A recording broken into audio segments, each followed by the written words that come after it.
Hello class 10। तो आज का हमारा जो टॉपिक है वो है कि धातु और अधातु कैसे क्रिया करते हैं। इससे पहले के टॉपिक में हमने पढ़ा था कि धातु किसे कहते हैं, धातुओं के रासायनिक गुण, अधातुओं के रासायनिक गुण और अधातुओं की परिभाषा।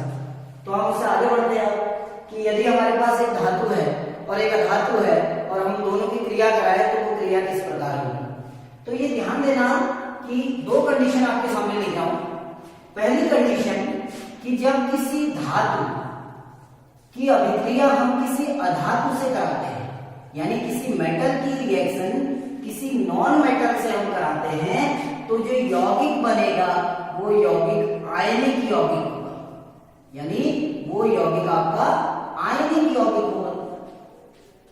अब आयनिक यौगिक क्या होता है, कैसे बनते हैं, इसके बारे में भी आगे बात करते हैं। अभी आप ये समझिए कि जब हम किसी मेटल और नॉन मेटल की रिएक्शन कराते हैं, यदि आपके पास एक धातु है और एक अधातु है और आप उस धातु और अधातु की क्रिया कराते हैं, तो आपका जो यौगिक बनेगा वो यौगिक आयनिक यौगिक होगा। और दूसरी कंडीशन कि जब हम किसी अधातु और अधातु की रिएक्शन कराते हैं, हमारे पास दोनों अधातुएं हैं, यानी जब हम अधातु और अधातु की क्रिया कराते हैं तो वहां जो यौगिक बनता है वो होता है सहसंयोजी यौगिक, यानी अधातुएं और अधातुएं मिलकर सहसंयोजी यौगिकों का निर्माण करती हैं, और जो धातु और अधातु हैं वो आपस में जुड़कर एक आयनिक यौगिक का निर्माण करते हैं। अब सवाल ये होता है कि आखिर आयनिक यौगिक क्या होते हैं और सहसंयोजी यौगिक क्या होते हैं। तो जब हम आयनिक यौगिक और सहसंयोजी यौगिक के बारे में बात कर रहे हैं तो उससे पहले हमें रासायनिक आबंध को समझना होगा कि केमिकल बॉन्ड क्या होता है। तो एक छोटा सा टॉपिक लिखिए जिसको हम कहते हैं रासायनिक आबंध या केमिकल बॉन्ड, रासायनिक आबंध। अब रासायनिक आबंध क्या होता है, बॉन्ड माने होता है दो चीजों को या दो वस्तुओं को आपस में जोड़ना। दो चीजों को अगर जोड़ रहे हैं हम तो वहां पर हम कहते हैं बॉन्ड उनके बीच में अच्छा है। जैसे कहा जाता है कि दो व्यक्तियों के अगर विचार बहुत मिलते हैं, अच्छे दोस्त होते हैं, तो हम कहते हैं देखिए इनके बीच में बॉन्डिंग कितनी अच्छी है। बॉन्डिंग मतलब क्या है कि उनके बीच में जो अट्रैक्शन फोर्स है वो बहुत ज्यादा है, आकर्षण बल बहुत ज्यादा है। तो हम एक उदाहरण लेते हैं कि हमारे पास कोई ए परमाणु है और हमारे पास दूसरा बी परमाणु है। जब हम इनको आपस में जोड़ते हैं तो एक अणु बनता है AB। यह हमने कक्षा 9 में पढ़ा है कि जब विभिन्न परमाणु आपस में जुड़ते हैं तो वो किसका निर्माण करते हैं, अणु का। और ये अणु में, किसी अणु में, यह आपका अणु है, ये आपके थे एटम, जिनको हम परमाणु कहते हैं। ये भी परमाणु है और ये भी क्या है, परमाणु।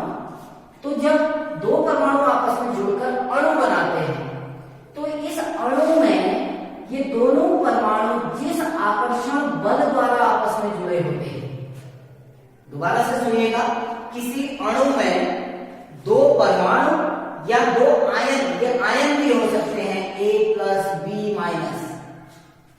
आयन आपने कक्षा 9 में पढ़े हैं, positive ion, negative ion. Positive ion कैसे बनता है, नेगेटिव आयन कैसे बनता है, वो कॉन्सेप्ट आपको क्लास 9 में बताया गया है।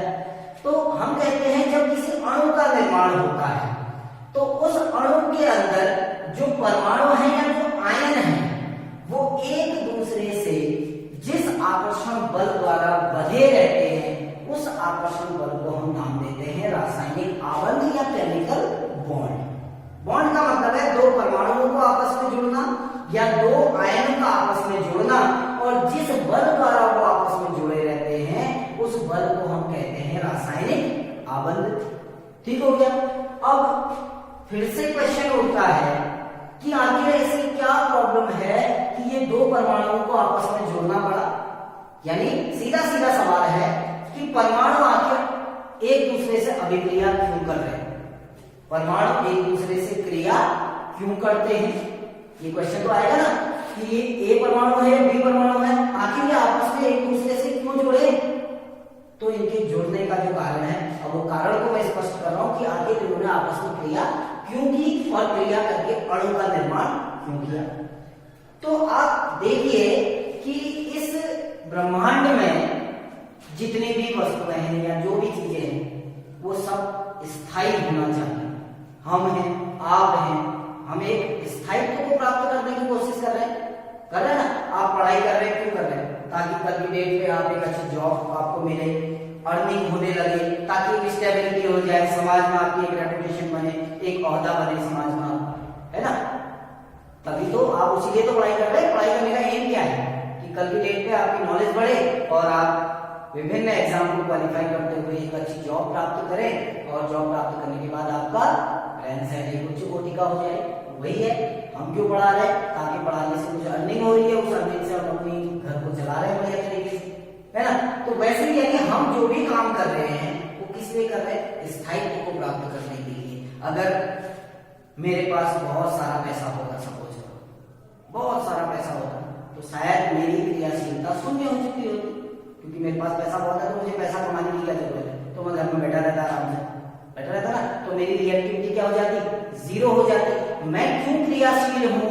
मैं इसीलिए क्रियाशील हूँ, मैं क्यों काम कर रहा हूँ? क्योंकि मैं अनस्टेबल हूँ, मैं अस्थायी हूँ, और मैं एक स्थायित्व को प्राप्त करने की कोशिश करता हूँ। उसी स्थायित्व को प्राप्त करने के लिए हम दिन रात लगे हैं, आप भी लगे हैं, हम भी लगे हैं। वैसे इनका केस भी होता है। ये जो परमाणु है ये भी अस्थायी होते हैं, अस्थायी होते हैं, और स्थायित्व को प्राप्त करने के लिए ये क्रिया करते हैं आपस में। यानी ये परमाणु भी अस्थायी अनस्टेबल है, ये परमाणु भी अनस्टेबल है।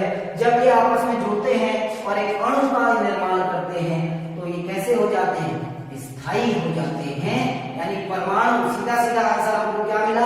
अगर क्वेश्चन ये उठता है कि परमाणु आपस में क्रिया क्यों करते हैं, तो उसका एक आंसर क्या है कि परमाणु अत्यंत अनस्टेबल होते हैं, बहुत ज्यादा अस्थायी होते हैं, और स्थायित्व को प्राप्त करने के लिए वो आपस में जुड़कर अणु का निर्माण करते हैं, और जो अणु होता है वो स्थायी होता है।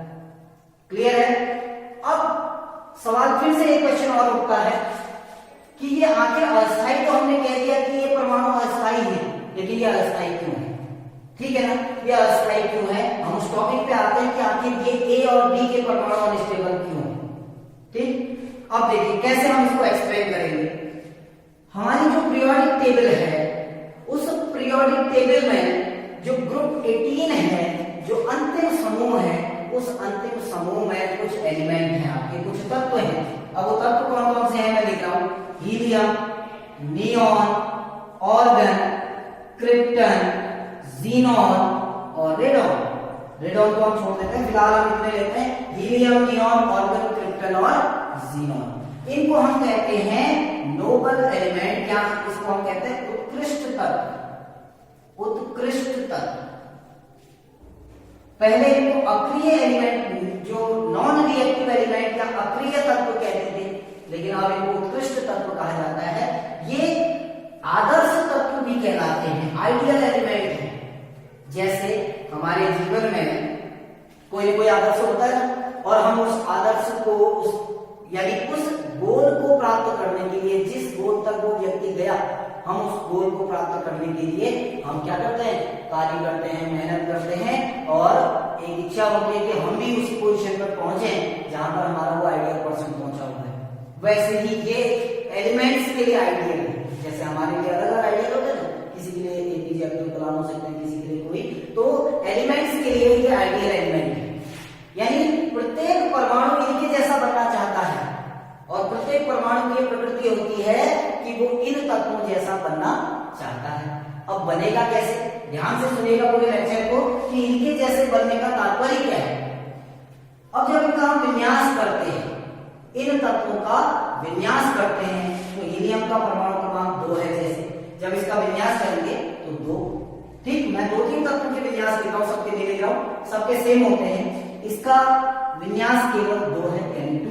इसका परमाणु क्रमांक 10 होता है, तो जब इसका विन्यास करेंगे 2 and 8, ठीक। इसका एटॉमिक नंबर आपका 18 होता है, तो इसका विन्यास हो जाएगा 2, 8, 8। ठीक हो गया। तो हम 3 तत्वों तक आते हैं, क्रिप्टन, नियॉन को छोड़ देते हैं पीछे के। ठीक, तो ये जो 3 एलिमेंट आपके हीलियम, नियॉन और ऑर्गन, ये तत्व आपके आइडियल एलिमेंट हैं।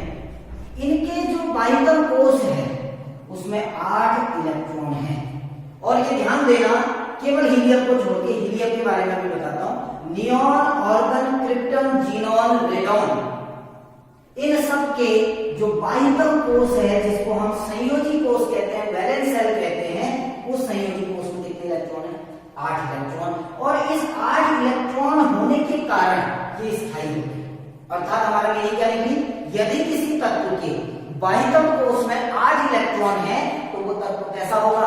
स्थायी होगा, और वो किसी से भी क्रिया नहीं करेगा, जैसे ये क्रिया नहीं करते हैं। ये क्रिया क्यों नहीं करते हैं? क्योंकि इसका जो अंतिम कोष है उसमें 8 इलेक्ट्रॉन पूरे हैं। क्लास 9 में पढ़ा था हमने ये टॉपिक कि अंतिम कोष में 8 इलेक्ट्रॉन प्राप्त करने की प्रवृत्ति रखता है। तो इनके अंतिम कोष में 8 इलेक्ट्रॉन है। यदि किसी तत्व के अंतिम कोष में 8 इलेक्ट्रॉन है तो वो स्थायी है, और इसके अंतिम कोष में 8 इलेक्ट्रॉन नहीं है। लेकिन यदि दो कंडीशन है, दो कंडीशन गौर से 9 में लिखवा भी रखी है। यदि किसी तत्व के बाह्यतम कोष में 8 इलेक्ट्रॉन है तो वो स्थायी होता है, जैसे कि दोनों क्या है? स्थायी है। और दूसरी कंडीशन, यदि किसी तत्व का पहला कोष कितने होते हैं बताया था? KLMN, 4 कोष है। तो यदि किसी तत्व का अंतिम कोष जो है, अगर वो पहला कोष ही उसका अंतिम कोष हो जाए, जैसे हीलियम के केस में, हीलियम के पास केवल एक कोष है।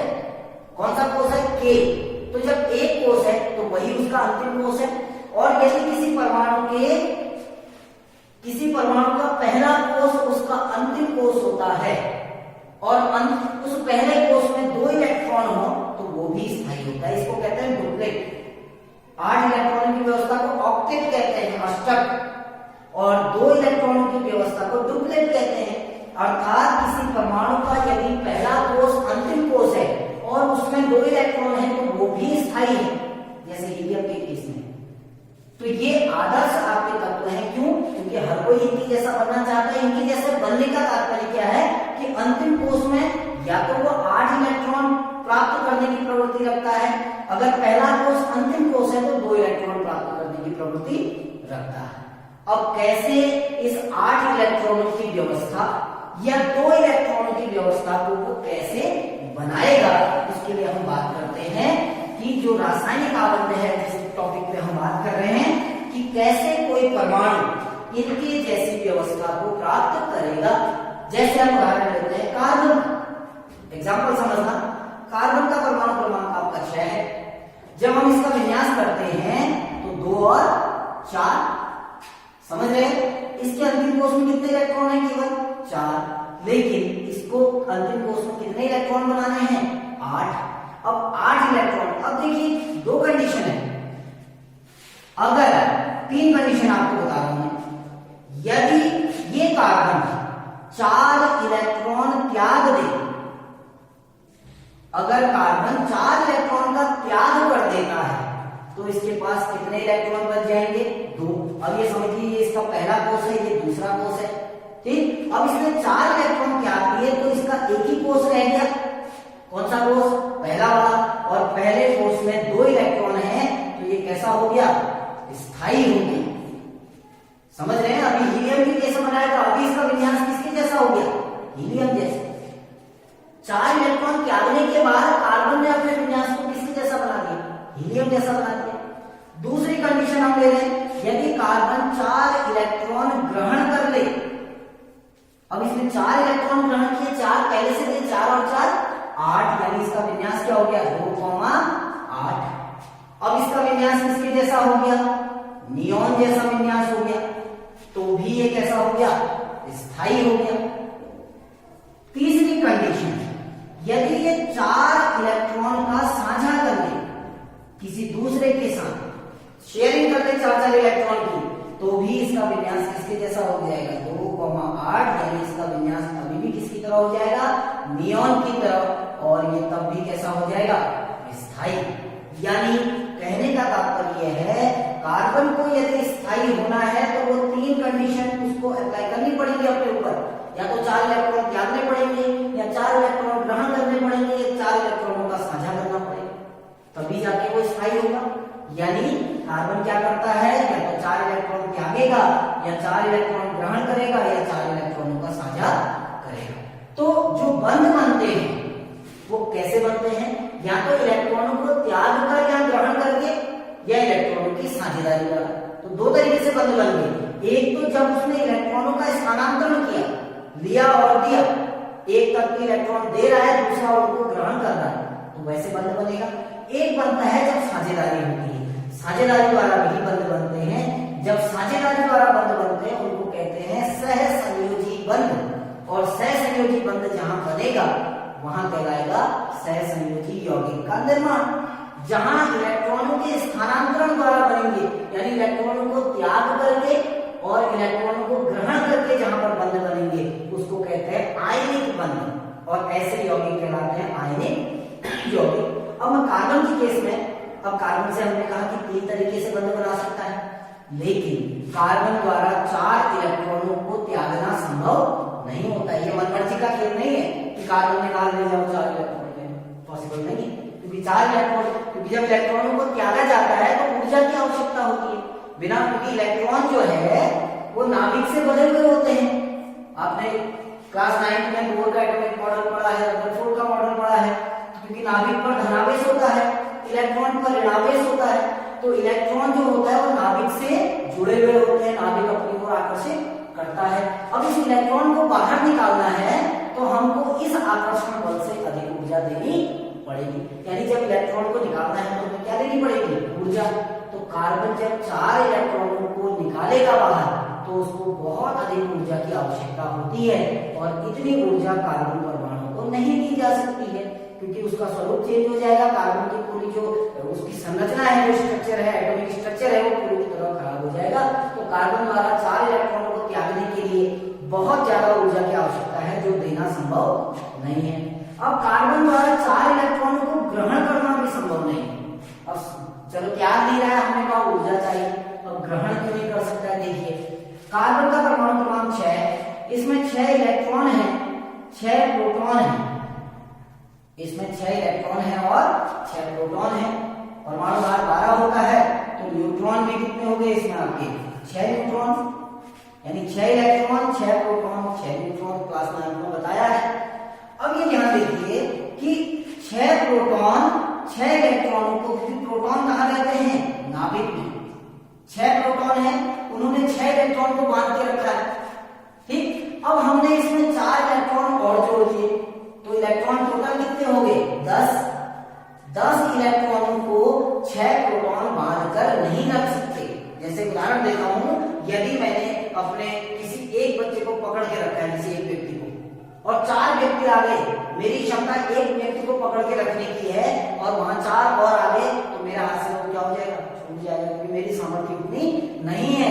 ऐसे ही 6 प्रोटॉन वाला नाभिक 10 इलेक्ट्रॉनों को बांध कर रखने में समर्थ नहीं होता है, तो 4 इलेक्ट्रॉन ग्रहण भी नहीं किए जा सकते। कार्बन के पास एक ही चांस होता है कि वो 4 इलेक्ट्रॉनों का साझा करे। तो कार्बन क्या करता है? 4 इलेक्ट्रॉनों की साझेदारी द्वारा बंध बनाता है। तो हमने मोटा मोटा क्या इसमें पढ़ा इस टॉपिक में कि जो रासायनिक बंध होते हैं या जो रासायनिक आबंध होते हैं, ये 2 तरीके से निर्मित होते हैं। कैसे? पहला आबंध बनता है इलेक्ट्रॉनों के स्थानांतरण द्वारा, इलेक्ट्रॉनों के स्थानांतरण द्वारा, और दूसरा होता है इलेक्ट्रॉनों की साझेदारी द्वारा। जब इलेक्ट्रॉनों की साझेदारी होती है, तो जब इलेक्ट्रॉनों के स्थानांतरण का मतलब है कि एक परमाणु ने त्यागे, दूसरे परमाणु ने ग्रहण किए, तो वहां जो बंध बनता है वो कहलाता है आपका कौन सा बंध? आयनिक बंध। ऐसा बंध कहलाता है आयनिक बंध या आयनिक आबंध।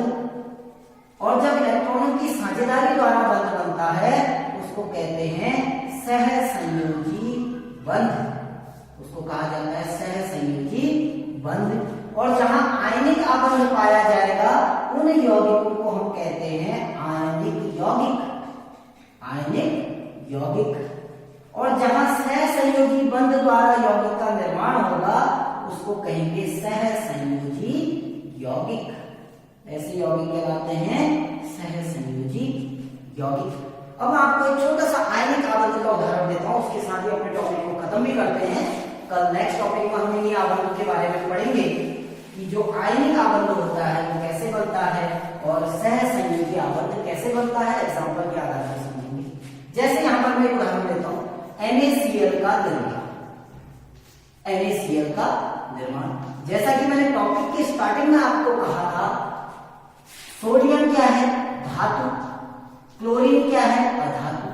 तो टॉपिक की स्टार्टिंग में मैंने कहा था, जब कोई धातु किसी अधातु से क्रिया करती है और यौगिक का या अणु का निर्माण करती है तो वो आयनिक यौगिक कहलाते हैं, क्योंकि वो आयनिक बंध होता है। सोडियम धातु है, क्लोरीन अधातु। अब कैसे इसका निर्माण होगा देखिए, समझिए। ये आपका सोडियम परमाणु है, ये आपका क्लोरीन परमाणु है, ठीक। अब सोडियम का इलेक्ट्रॉनिक जो आपका परमाणु क्रमांक होता है वो 11 होता है, क्लोरीन का परमाणु क्रमांक कितना होता है? 17। विन्यास करते हैं तो उनका देखो 2 8 1, इसका विन्यास क्या हो जाएगा? 2 8 7। समझ रहे हैं? इसको अंतिम कोष में 8 इलेक्ट्रॉन बनाने के लिए कितने इलेक्ट्रॉन चाहिए? 1। यानी यदि ये 1 इलेक्ट्रॉन ग्रहण कर ले तो कितने हो जाएंगे? 8। और इसको 8 इलेक्ट्रॉन बनाने के लिए कितने इलेक्ट्रॉन चाहिए? 7। लेकिन आपको पहले बता दिया कि 7 इलेक्ट्रॉन ग्रहण करना संभव नहीं है, क्योंकि देखो कितने प्रोटॉन कितने हैं? 11। इलेक्ट्रॉन भी कितने हैं? 11। लेकिन जब 7 इलेक्ट्रॉन ग्रहण कर लेगा तो इलेक्ट्रॉन 18 हो जाएंगे और प्रोटॉन तब भी कितने रहेंगे? 11। तो 11 प्रोटॉन 18 इलेक्ट्रॉनों को बांधकर नहीं रख सकते, तो 7 इलेक्ट्रॉन ग्रहण करना संभव नहीं है। इससे बढ़िया क्या, इजी वे क्या है कि ये 1 इलेक्ट्रॉन को त्याग दे। जब 1 इलेक्ट्रॉन को त्याग देगा तो इसके आंतरिक कोष तो भरा हुआ है, 8 इलेक्ट्रॉन पूरे हैं, यानी 1 इलेक्ट्रॉन त्यागने के बाद इसका अष्टक क्या हो जाएगा? पूरा। अब मैं इसी को समझा रहा हूं, देखो सोडियम का विन्यास है 2 8 1, इसने 1 इलेक्ट्रॉन त्याग दिया। अब ये 1 इलेक्ट्रॉन क्यों त्याग रहा है वो मैं आपको बता चुका हूं। तो 1 इलेक्ट्रॉन त्यागने के बाद जब इलेक्ट्रॉन त्यागते हैं तो कौन सा आवेश आता है? धनावेश।